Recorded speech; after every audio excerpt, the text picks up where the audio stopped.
Salut les sorcières, salut les frères-ciers et bienvenue sur Biche Lunaire. Aujourd'hui, je vous propose une vidéo qui fera suite à celle-ci, qui s'affichera en haut, qui était « Comment devenir une sorcière ?»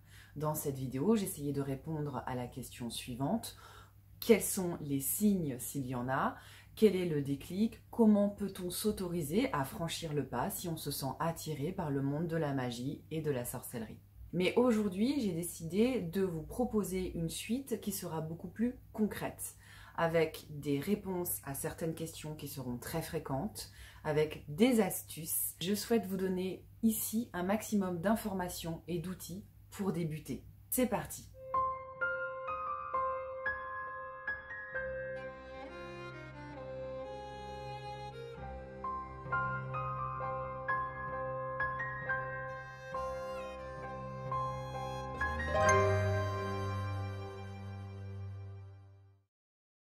Je ne vous cache pas que cette vidéo est probablement celle qui m'a demandé le plus gros travail d'écriture depuis les débuts de la chaîne.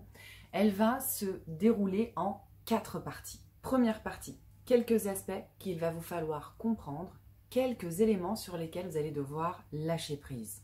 En deuxième partie, je vais vous proposer 2 axes principaux pour orienter votre travail et vos recherches. Puis, nous parlerons de l'aspect matériel.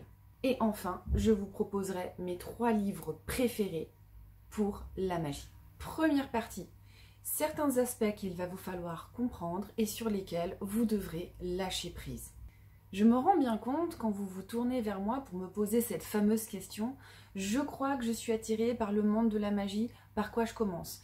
Par quel type de magie est-ce que je dois commencer? Est-ce que tu peux me dire comment je dois faire, comment je dois débuter et quel est... Évidemment, je sens qu'à ce moment-là, quand vous posez ces questions, pour vous, c'est l'ébullition et vous vous sentez un peu perdu. J'espère ne pas vous décevoir dans cette première partie, mais il va falloir lâcher prise là-dessus. Premièrement, lâcher prise sur l'idée qu'il y a un chemin tout tracé, que ce chemin sera le même pour tous et que ce chemin sera linéaire, que ce sera une ligne droite. En réalité, il y a autant de chemins quasiment qu'il y a de personnes et qu'il y a de pratiquants. Vous vous en rendrez compte au bout de quelques temps, vous allez emprunter un sentier, un chemin qui vous sera propre. J'ai emprunté mon propre chemin et je peux bien sûr vous donner quelques éléments pour vous diriger, mais vous ne pourrez pas emprunter le même. Et quand vous allez avancer sur votre chemin, sur votre apprentissage de la magie, vous ne serez pas en ligne droite. Il y a des moments où vous allez bifurquer à droite ou à gauche, faire des recherches, vous rendre compte que finalement c'était pas pour vous, ce qui ne veut pas dire que vous vous serez trompé, mais que vous aurez appris quelque chose, vous aurez tiré une leçon, vous reviendrez en arrière et vous repartirez sur votre chemin. Donc déjà, enlevez-vous de la tête qu'il va y avoir un chemin tout droit, tout tracé, tout prêt, avec une route toute prête, toute désherbée, sans aucun obstacle, sans aucun tronc d'arbre, et que vous allez emprunter ce chemin et que quelqu'un d'extérieur va vous dire « Tiens, c'est par là, hop, c'est tout droit, vas-y ». De même, vous allez rapidement vous en rendre compte quand vous allez faire vos propres recherches et surtout si vous les faites sur Internet, il va falloir lâcher prise sur l'idée qu'il y a une vérité, qu'il y a une façon de faire qui est juste et des façons de faire qui sont fausses, qu'il y a des façons de faire qui sont les bonnes et surtout que les mots et que les différentes notions en magie sont les mêmes pour tout le monde et ont la même définition pour tout le monde. Il va falloir accepter que vous allez avancer dans un monde qui est un peu flou, dans le monde de la spiritualité et de l'ésotérisme, où vous allez avoir bien sûr des choses qui seront les mêmes d'une personne à l'autre, surtout quand vous avez affaire à des personnes ou à des livres qui sont sérieux, on va dire, mais que globalement, il y a quand même beaucoup de différences entre les pratiquants et entre les pratiques. Serait-ce que le mot sorcière. Le mot sorcière n'a pas du tout eu le même sens suivant les époques et encore de nos jours, suivant les personnes et les cultures. Ce terme n'est pas toujours le même, ce terme n'est pas toujours bien vu. On vit actuellement une espèce de mode en Occident autour de la sorcière qu'on met d'ailleurs à toutes les sauces. Pour certains, le mot sorcière évoque le féminisme. Pour d'autres, le mot sorcière évoque la reconnexion à la nature. Pour d'autres encore, y compris de nos jours, la sorcière évoque une personne qui est démoniaque, qui est incompatible avec les religions, alors qu'il existe beaucoup de sorcières et sorciers qui sont eux-mêmes croyants et qui pratiquent une religion monothéiste à côté. Déjà sur un mot qui a l'air aussi simple que sorcière, vous voyez bien que personne n'a les mêmes images qui viennent en tête et personne n'a exactement la même définition. À titre personnel, j'aime bien me raccrocher au fait que la sorcière est celle qui dit des sorts, ce qui fait que la plupart du temps, quand je me définis, je ne me définis pas forcément comme sorcière, parce que personnellement, je ne dis pas de sorts. Pour moi, je pratique la magie, plutôt proche de l'idée d'une fée Morgane ou d'une fée Viviane que réellement d'une sorcière. Et pourtant, j'utilise le mot sorcière, je l'utilise dans la vidéo, je l'utilise quand je vous parle, parce que c'est un mot qui permet d'être entendu et d'être compris par la plupart des gens, même si on y met tous quelque chose d'un peu différent. Deuxième exemple que vous trouverez très fréquemment dans les livres ou sur les sites, les couleurs de magie. Certaines personnes vont vous parler de magie blanche, de magie verte, de magie rouge, et d'autres personnes vont affirmer qu'il n'y a pas de couleur en magie, que les magies n'ont pas de couleur, ne sont ni positives ni négatives, et qu'en fait il s'agit d'énergie que l'on va canaliser et utiliser différemment d'une personne à l'autre. Et pourtant, de grands sorciers et sorcières, de grands mages et magiciennes sont des personnes qui pratiquent depuis des années et qui utilisent les couleurs en magie. Et inversement, il y en a d'autres qui ne reconnaissent pas cette manière de codifier et de catégoriser. Toujours dans cette optique de comprendre qu'il y a des choses sur lesquelles on va devoir baisser nos exigences et laisser aller, abandonner un petit peu au flou, au sujet des questions que vous allez vous poser sur vous. Bien souvent, on vous dira de vous poser la question « Pourquoi est-ce que tu le fais ? Qu'est-ce qui t'attire ?» etc. Alors oui, c'est une très bonne chose parce que c'est plutôt sage de se poser de temps en temps et de se poser la question pourquoi je suis là, quelles sont mes intentions, qu'est-ce qui m'attire en fait dans ce domaine et écouter son intuition. Mais ne soyez pas non plus trop exigeant envers vous, surtout si vous débutez, parce qu'il est fort probable que les réponses à ces questions, vous ne les ayez pas encore. Et en fait, c'est au fur et à mesure de votre chemin que vous allez commencer à trouver des réponses. La plupart du temps, vous avez déjà tout en vous, vous avez déjà toutes les réponses en vous, mais il faudra un petit peu de temps pour qu'elles remontent à la surface. Il faudra un peu de temps pour comprendre ce que vous faites ici, ce qui vous attire, et même des fois, vous allez vous rendre compte que vous allez changer d'avis entre-temps, que vous étiez persuadé de venir chercher une chose, et puis au bout de 6 mois, 1 an, 2 ans, vous vous rendrez compte qu'en fait, vous étiez là tout à fait pour une autre raison, et qu'il a juste fallu le temps que tout cela émerge. Donc oui, il est important de vous poser des questions, mais lâchez prise sur la justesse des réponses, et ça n'est pas grave si vous n'avez pas tout de suite de réponse. Pour conclure cette première partie sur ce qu'il vous faudra laisser aller, je vous dirais qu'il vous faudra faire preuve de patience. Et je sais que c'est pas évident quand on démarre parce qu'on est passionné, on a envie de tout apprendre, on a envie de tout découvrir, on a hâte de s'y mettre.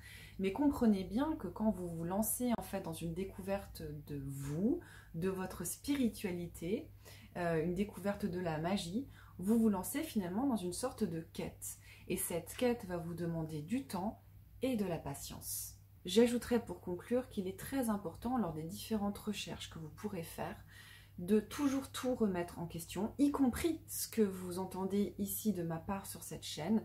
Essayez de garder un esprit ouvert mais aussi critique, car oui, il est vrai qu'il y a beaucoup de choses qui circulent, que beaucoup de personnes vont vous affirmer c'est comme ça, c'est comme ça, c'est comme ça. Méfiez-vous des points de vue trop tranchés, ça c'est mon avis. Méfiez-vous des personnes qui vont vous dire ça fonctionne comme ça, les autres se trompent, nous possédons la vérité, les autres se trompent, parce que au mieux ce sont des personnes qui débutent et qui ont quelque chose à se prouver, ou des personnes qui débutent pas mais qui ont quelque chose à se prouver.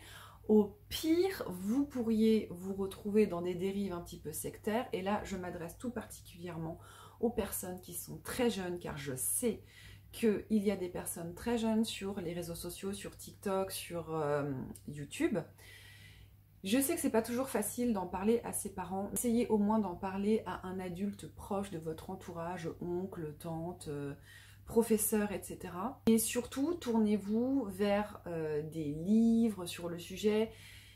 Faites attention lors de vos différentes recherches sur Internet parce que dans tout ce qui va concerner la spiritualité et les croyances, il y a malgré tout des choses un petit peu sombres qui traînent par là. Je vous propose maintenant de passer à la deuxième partie. Je vais vous présenter deux axes de travail, deux axes de recherche possibles. Le premier axe de recherche va être les différentes pratiques, les différentes disciplines, on va dire les différentes matières presque que vous pourrez trouver dans le domaine de la magie. Par exemple, vous pouvez commencer vos recherches sur les arts divinatoires, sur les runes, les oracles, les tarots, le pendule, la chiromancie. Vous pouvez sinon vous tourner vers l'étude des plantes, vers l'étude des pierres, vers l'étude de la symbolique des couleurs, la symbolique des animaux. Bien sûr, l'étude des grands cycles, l'étude du cycle solaire, donc du cycle des saisons, et aussi des phases lunaires. Vous pouvez également vous intéresser à l'astrologie, ou bien à l'étude de vos rêves. Et enfin, certains se sentiront plus attirés par l'étude vraiment des rituels, l'étude des différents sorts, sortilèges, de la fabrication, des talismans, etc. Donc là, c'est une petite liste que je vous donne, qui n'est pas forcément une liste totale, une liste complète, mais notez par exemple sur une feuille les différentes disciplines, les différents domaines, les différentes pratiques qui vous attirent. Fiez-vous à votre intuition et puis commencez par là, par exemple, commencez vos recherches par là, je ne sais pas, ce qui résonne en vous en fait. Si quand je vous ai dit art divinatoire, tarot, oracle, pendule, le mot oracle a résonné, peut-être que vous pouvez vous dire, je vais commencer par me rendre dans une librairie et puis je vais comme ça intuitivement m'offrir mon premier oracle et puis je vais commencer comme ça. Donc ça peut être une très bonne manière d'entrer en magie en fait, d'entrer concrètement dans la pratique de la magie et la découverte de votre spiritualité. Le deuxième axe de travail que je vous propose, ça va être celui de l'histoire et des croyances. Par exemple, vous pouvez faire des recherches en fait sur les origines de la magie, de la sorcellerie, sur les magiciennes, les sorciers célèbres dans la littérature, dans la mythologie ou dans les faits en fait, les sorciers célèbres du XXe siècle par exemple. Vous pouvez orienter vos recherches vers les différentes croyances et les différentes mythologies, vers les différents panthéons.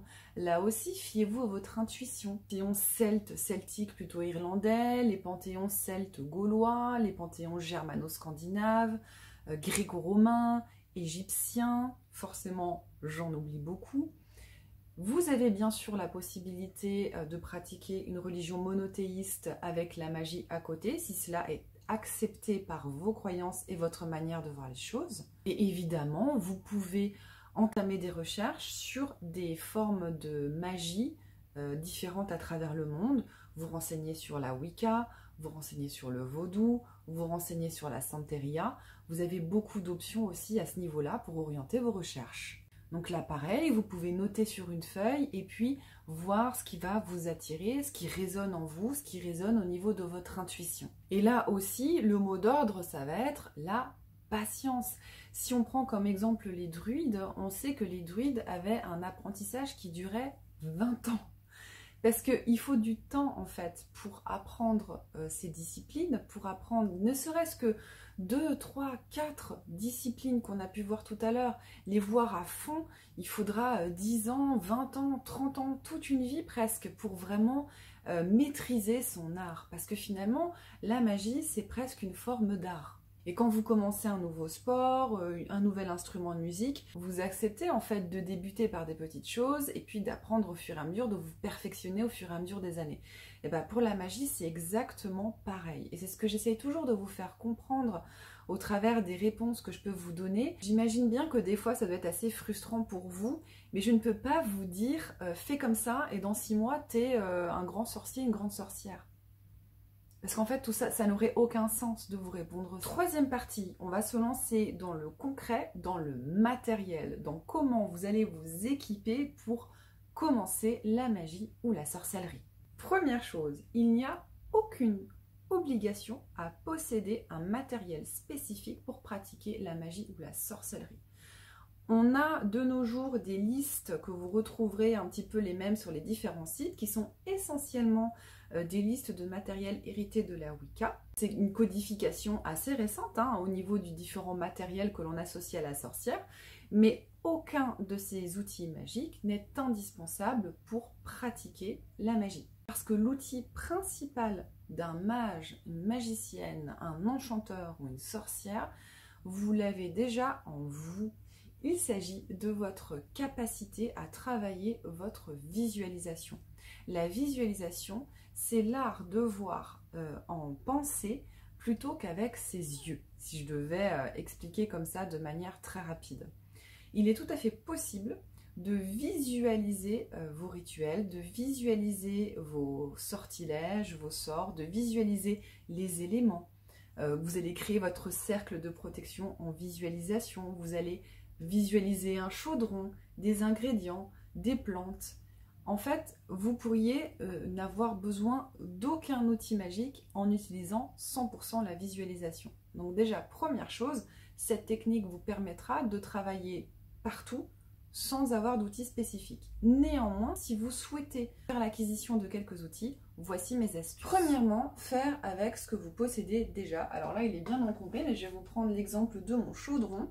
Une casserole ou une marmite que vous avez pour la cuisine feront tout à fait l'affaire. Faites un tour de ce que vous avez déjà chez vous. Il y a sûrement des choses que vous pourrez réutiliser ou des choses que vous possédez déjà et que vous n'aurez pas besoin d'acheter pour vos outils magiques. Couteau pour ouvrir les lettres, des casseroles, des marmites, des jolis bols, un joli verre. Vous avez peut-être déjà tout ça à la maison et vous pouvez le nettoyer, le purifier et l'utiliser pour votre pratique magique. Deuxième possibilité, vous procurez ces objets en vide-grenier ou en brocante. On trouve souvent des jolis trésors, des jolies petites boîtes pour ranger des choses, de la vaisselle ancienne. Et puis avec ma sœur, on avait trouvé par exemple une très jolie tranche d'agate dans une brocante. Donc pareil pour les pierres, vous pouvez trouver des jolis trésors lors des vide-greniers. Parlant des pierres, je vais vous donner quelques astuces concrètes pour certains outils. Je vais vous montrer ceci. Il s'agit de cailloux galets que j'ai ramassés, sur lesquels j'ai tracé les symboles des éléments, juste pour vous dire que des cailloux, des choses que vous allez ramasser, vous permettront d'avoir des pierres et des minéraux à la maison sans forcément acheter des tonnes de cristaux. Deuxième exemple de récupé d'occasion pour les plantes, j'ai là un petit bouquet garni avec du thym et du laurier qui était dans un petit ensemble de légumes pour le pot-au-feu que j'ai récupéré pour la magie. Donc déjà, pensez bien à faire le tour de chez vous, à regarder ce que vous pouvez réutiliser. Une autre astuce que je peux vous donner, c'est de surveiller la fin des différentes fêtes dans les magasins si vous souhaitez obtenir des bougies, des objets un petit peu moins chers. Par exemple, à la fin des fêtes de Noël, vous trouverez souvent des bougies rouges, dorées ou argentées qui seront soldées. Ça va être pareil à la fin d'Halloween et là, vous aurez à la fin de Pâques. Je suis sûre que vous trouverez plein d'œufs, de lapins, de choses comme ça en promo et vous pourrez du coup mettre de côté pour l'année suivante. N'oubliez pas non plus de faire appel à des boutiques d'artisans si vous souhaitez des outils, des décos spécifiques. Vous avez des créateurs et des créatrices qui sont spécialisés là-dedans. Et bien sûr, il existe des sites spécialisés sur les outils magiques. Je vous mettrai en lien un site que j'apprécie beaucoup pour faire vos emplettes. Pour conclure cette vidéo, je vais vous présenter mes 3 livres préférés.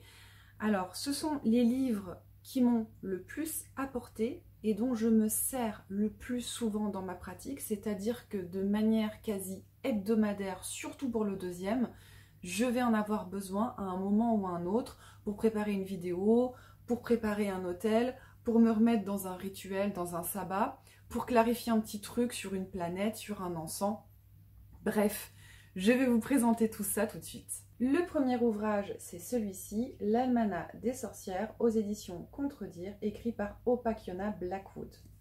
Je vais vous montrer un petit peu l'intérieur, voilà, très illustré, très détaillé, et qui va vraiment vous présenter tout au long du cycle d'une année les différents sabbats, les différents rituels, aborder énormément de sujets, la lune, les encens, les runes, les tarots, etc. Alors, avec plus ou moins d'efficacité parce qu'on sent en fait que la personne qui l'écrit a vraiment des sujets de prédilection. Il y a des petits trucs avec lesquels, bon, ça aurait mérité d'aller un peu plus loin, mais au final, si tout avait été parfaitement détaillé, le livre serait vraiment énorme. Bref, peu importe. Pour moi, c'est vraiment une mine d'informations. C'est vraiment un des livres avec lesquels j'ai appris le plus de choses et c'est un des livres que je recommande les plus chaleureusement à toutes les personnes qui souhaitent se mettre à la magie des campagnes, aux pratiques rituelles en lien avec la nature et les saisons. Le deuxième indispensable dont je vous parlais tout à l'heure, c'est celui-ci, c'est le grand livre des correspondances de Sandra Kynes qui est publié chez Alliance Magique. Alliance Magique qui est vraiment un éditeur qui vous propose énormément d'ouvrages de qualité ainsi que les éditions Danae, les éditions Améthyste. Il y a également les éditions Vega qui proposent des choses pas mal aussi au niveau des oracles, alors j'en oublie sûrement. Alors ça se présente comme ça, il n'y a absolument aucune illustration, c'est présenté sous forme de tableau récapitulatif. Mais à l'intérieur de cet ouvrage, vous avez vraiment toutes les correspondances qui sont regroupées. La couleur, alors telle couleur correspond à telle pierre, à telle planète, à tel encens, à telle plante, à tel animal. Vous avez différentes entrées, hein, alors vous allez tout ce qui est végétal, tout ce qui est minéral, les divinités, les sabbats, etc. C'est juste indispensable à mon sens pour une pratique magique, quelle qu'elle soit.